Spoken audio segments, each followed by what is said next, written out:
All right, so let's talk a little bit about visual storytelling. We talked about this at the 20th anniversary conference in Oxford, Mississippi back in May 2025. Keep in mind that things change fast, so this may not be the gospel for very long, and it may not be the gospel at all. Nothing's etched in concrete anymore. So be ready to change with the times. Now, why do we want to think visually? I'm a word guy, of course, but social media platforms, particularly Instagram, Facebook, TikTok, Blue Sky, Twitter, you name it, they push photos and videos to the forefront of users' experiences. So you may have a great link with some wonderful words in it and a story you want to tell, but if you tell it visually, you're far more likely to get in front of more eyes than you will just by sharing a link or with text, like it or not. And I don't really like that. I'm a word guy. Long before I got to the Fuller Center, I was a newspaper guy, and I've written books, and I have written far more than 2 million words, not counting everything I wrote before I got to the Fuller Center. So I've had to learn things on the fly. I've had to learn to do video and photos adequately. And I'm not great at any of it, but if I can learn these tricks and learn how to present a story visually, you can too, I assure you. Again, nothing is set in stone here. You know, there's a time to bend the rules. It's just like when you're writing or with the grammar. It's okay to make mistakes, but you kind of need to know the rules before you can bend them. And when it comes to visuals, you're going to make mistakes. If you don't make mistakes, you're not trying. Try new things, but see what works. It's trial and error, and I've made plenty of errors. Such as, this is one we talked about a lot. Here's one you want to avoid usually. And we called it the assassination at dawn when I was in newspaper business. You line people up like they're about to be gunned down. So these make pretty boring photos. There are times when you have to take pictures of the board or pictures of a group of volunteers. But in general, these aren't going to excite people on social media. Now, I can make fun of this person. Even worse than the assassination at dawn is the meeting photo. And I can make fun of this photographer because I took this photo at the first conference, Fuller Center conference I ever went to. But there's an even worse version. Look at us meet from behind. So I've made plenty of mistakes, and there's going to be more of my mistakes in here. And hopefully a couple of successes. Now here's one from recent. It was back in April, or right before April perhaps. Dave Diffendale, many of you know, he was the house leader for our recent build in Fitzgerald, Georgia. Now he took the obligatory family in front of the slab photo right before they started building the house, but he also took a different photo. Now which photo do you think is more captivating? Clearly it's the photo on the right. So sure, take your standard photo, but spice it up too. Try to take fun photos as well. Here's one of my favorite photos of all time. Kirk Lyman Barner took this. It was a group from Ohio State University. It was down in Americus working on what I believe was an old habitat home. But there's just a few of them. And, of course, many of you know Thad Harris, who is in the wheelchair and is a Fuller Center homeowner and a prolific volunteer who's worked many, many hours. But this was just a cool photo where they jump up and do the Ohio kind of symbols they do. But I don't know why Kirk thought of this, but it was just genius, and it's a captivating photo. Here's a mistake that many of us have made, and I still make from time to time. You see the words from Carole King, the great songwriter. Far away. We have a tendency to try to get everything that's going on into the shot, into the frame. You know, we're building a house. Maybe there's a cool background. We try to get the house, the people, the size. But you can't get everything all the time. So sometimes you're going to have to get in a little closer. So don't be afraid to get right up in somebody's face. Now, in this case, I was lucky because I had a long zoom lens. I didn't stand right in front of this young lady while she was working on a house in Americus. She didn't even know I was taking the photos. She knew I was walking around taking photos, so she didn't care. But this photo captures a lot without even seeing anything about the house, but you know she is working on a house build. And I don't know what she's thinking, whether she's happy or just intense, but it's a captivating photo to me. Same with this one. Here's just some all-star up-close photos. I believe Todd Scoggins who works with People Helping People Network, and I've been on a few trips to El Salvador with now. He's a fantastic photographer, far better than I could ever be, and has amazing equipment, and he's been generous enough to go down and help document this. But this is a Fuller Center project, El Espino, where it's like 64 families were displaced by a greedy developer, and we built homes for them. And just, I can imagine what this lady had been through. These families had lived in one spot all their lives before they got kicked out. And so having this photo with the story that had context, the photo truly speaks volumes. You know, she has finally got a decent home again, the community's back together. This is another one that either Todd or Chad Swinford, another guy who helps with People Helping People, took during our trip to El Salvador. This is just one of the participants. During a moment of reflection, she had seen so much, and it was her first trip to El Salvador. She saw a lot of the Fuller Center homes and met a lot of the people. Again, you can just see so much volume, and you get even closer.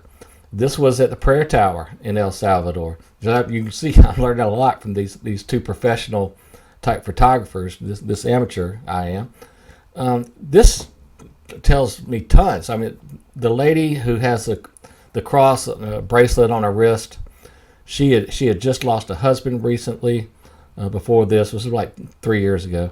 We're in the prayer tower, and people were praying with her, and just you can see the earnestness and the pain that's going on here, and just the passion. And because I can, this is my granddaughter.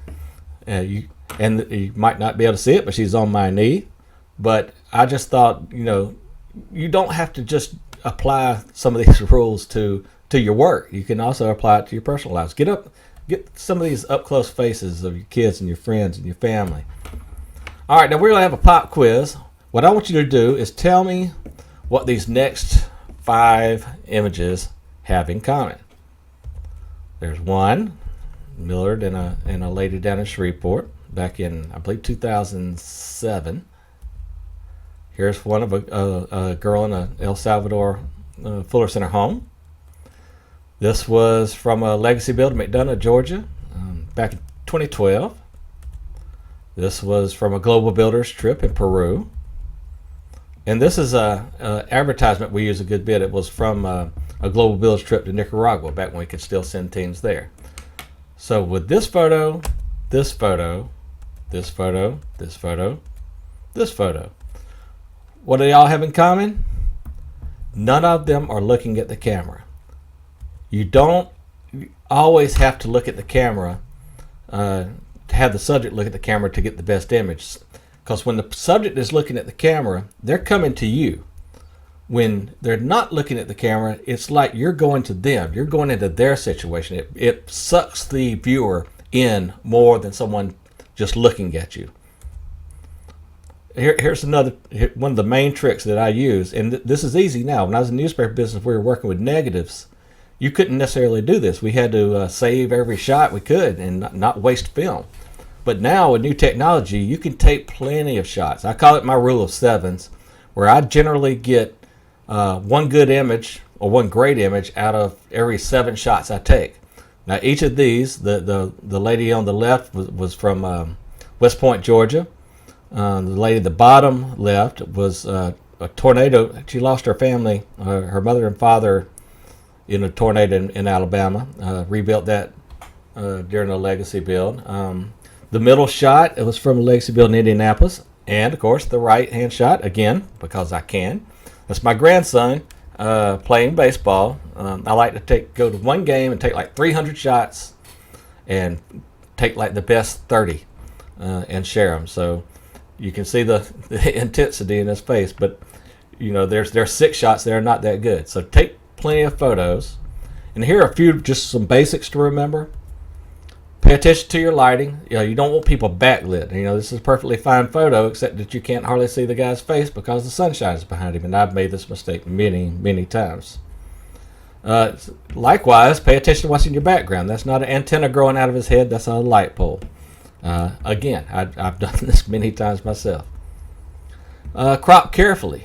Once you've taken the photo, or you're staging it through the lens, you don't want like limbs cut off. We don't know if this dancer over here is a handless dancer or what. So pay attention to that kind of thing.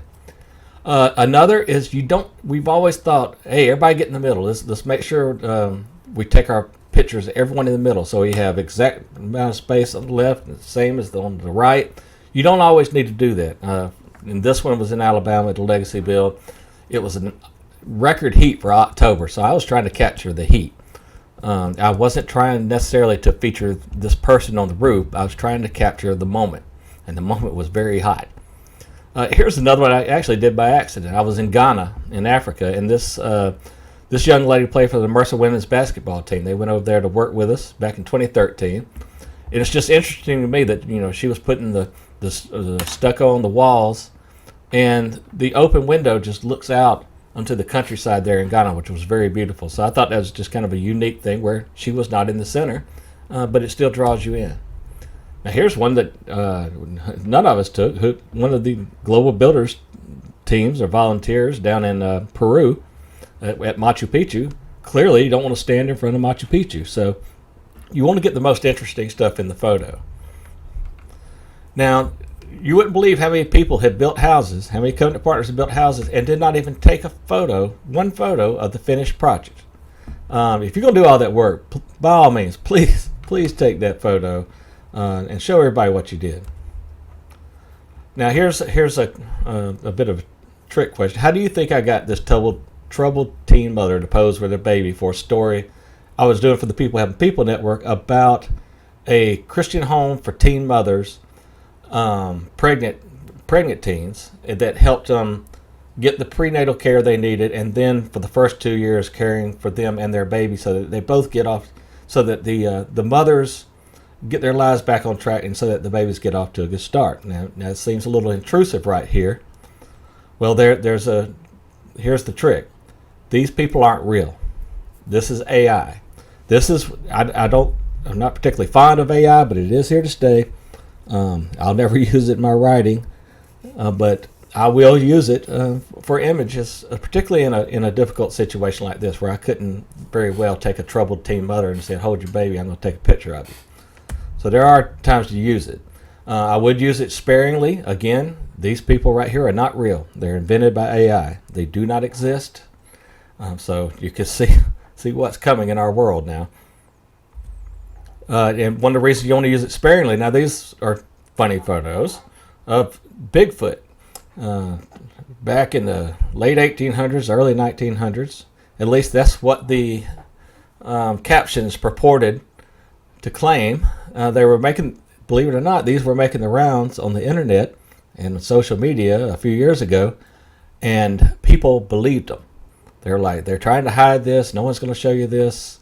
Clearly it's fake, but believe me, people will believe almost anything now. So use it sparingly, use it wisely. But if you can get Bigfoot to go work on a house build, by all means, please send me a photo. Now, before we get into the video, we're going to sit back and get comfortable. And I've got this great 15-minute video about the history of hammers that you're going to love. All right, so here we go. Of course, I'm not going to do that. Now, I don't know about you, but if we're watching YouTube and I have to sit through a 15-second or 30-second ad on before I want to watch a video, sometimes I'll cut it off or at least get mad and frustrated. You want to keep your videos as short as possible. We love to do these long videos and everything, but that's not what people are looking for. They're looking for authenticity. They're not looking for you to make the next Citizen Kane. You're not trying to win an Oscar. The fellow on the right is John Mayer, who has just hundreds of thousands of followers and everything on Instagram. And this is an Instagram clip. It's just him propping up his phone, doing something on the guitar here. And by the way, John Mayer actually volunteered on one of our sites back in 2013, a build for veterans in Shreveport. And because of that, I got to go back and take my wife back to meet him. It's her favorite artist. And so I was supposed to have brownie points for life, but they expired after a couple years somehow or another. So which orientation should you use when you're shooting video? Here's the annoying answer. It totally depends. If you're shooting for YouTube or for something that you're going to present in a setting like a meeting hall kind of thing, I would use horizontal. People are used to watching TV and screens horizontal. However, if you're wanting to do something that's particularly just for mobile, someone's just going to watch on their phones. You're going to do a 30-second clip of, hey, we just arrived, the Bicycle Adventure just arrived in Seattle. Check it out. It's great. Talk to y'all later, kind of thing. Really quick stuff. I would go vertical. People don't like to watch vertical videos for very long. They can handle horizontal videos for longer periods of time. So the annoying answer, again, is it depends on what you're doing with it. I've used, there are many teleprompter apps. You want, if you're going to be looking at the camera and talking to people, I've used this. David Snell's used this a few times. You don't want to read. You don't want to look like you're reading, but it's nice to have the words going by and still be able to see yourself and while you're talking, so you're not like looking off screen at somebody holding up a board or a poster over here. It just makes it feel more natural, like you're really talking to them. Now, we talked about AI. We got a couple of songs up that you can use with your videos, backing tracks at fullercenter.org/music. Every one of these, there's 2 songs here, and clearly Every Home We Build is the first one. We used it with several videos, and you see there's like 6 different versions that you can download. You click on any of these, you can download them and use them in your videos. The Every Home We Build is more overtly gospel and Christian, and the Building a Better World song is still the same faith in action kind of message, but it's not quite as overtly Christian or gospel. It's more subtle. So like I used it with a video about the Americas build we had recently that had Georgia Southwestern State University, South Georgia Technical Institute, the local hospital, where maybe they might not have been doing it as a Christian thing, but it's the message was still the same. The feeling was still the same. Now, some of the same rules we have for photographs, they apply when you're doing videos. Film in the best light. Make sure you've got light in front. You don't want them squinting or anything, but you don't want light behind them so that they appear dark. You make sure that there's not too many weird things going on in the background. You know, if you're at a home build, you want to see people moving around or hammering or whatever in the background, but you don't want like traffic and weird things going on behind you. Again, a rule I've broken many times. Your subject still does not have to be centered in the photo. Get up close. You don't want to see someone talking from far away. And instead of cropping carefully, in this case, you're editing carefully. Now, with your phones now, you don't have to just shoot like Facebook Live videos. In fact, I would not even go live anymore. What I would do is film it on your iPhone if you have an iPhone, and then when it's done, you're able to edit the video and trim, the excess off the end or the excess off the front, or even if someone had to start and have to stop what they were saying and then restart, you can do that with the editing. And finally, a few things when it comes to visuals. Consider using Canva. They have free and paid versions. I use Canva for many print products now, and it has saved so much time and expertise, because a lot of the brochures and things we had to do in the past, they had to be done like in Adobe Illustrator or Adobe Photoshop or Adobe InDesign, and you have to have a good bit of training to learn how to use those. Fortunately, I learned a lot about that in the newspaper business, but it's super time consuming. So when Canva came along, I called it Designing for Dummies, and willingly do so. When Canva came along, it saved us a lot of time, and we were able to put out more visuals faster. And that's what you want to be able to do as well. Again, experiment, try different things. Don't be afraid to have a little fun with stuff, especially with videos. Find people and organizations online that are doing cool things visually. If you see somebody cool on Facebook, follow them if they're doing interesting things, or on Instagram or wherever. Google best visual creators and things like that. You don't want to do exactly what they're doing, but you might pick up some tips. It's like I used to say about consultants. Anytime they come in to talk to us, no matter where I was, you don't always want to take everything they say as the gospel. I won't want you to take everything I say as the gospel, but hopefully you find little nuggets from every little session that you can use. And so I would ask for I would open the floor to questions right now, but this is not a live video and we are not at a conference. So I thank you for watching. If you do have any questions, you can feel free to email me at cjohnson@fullercenter.org. And I hope you keep telling your stories out there visually. I'm going to be looking for them on Facebook and such. And again, if you have a great story, please go to fullercenter.org, submit news, SUBMITNEWS, one word, and share it with us. We want to know what you're doing, and we want you to tell your own story, but we'd love to share it as well. So thank you for watching.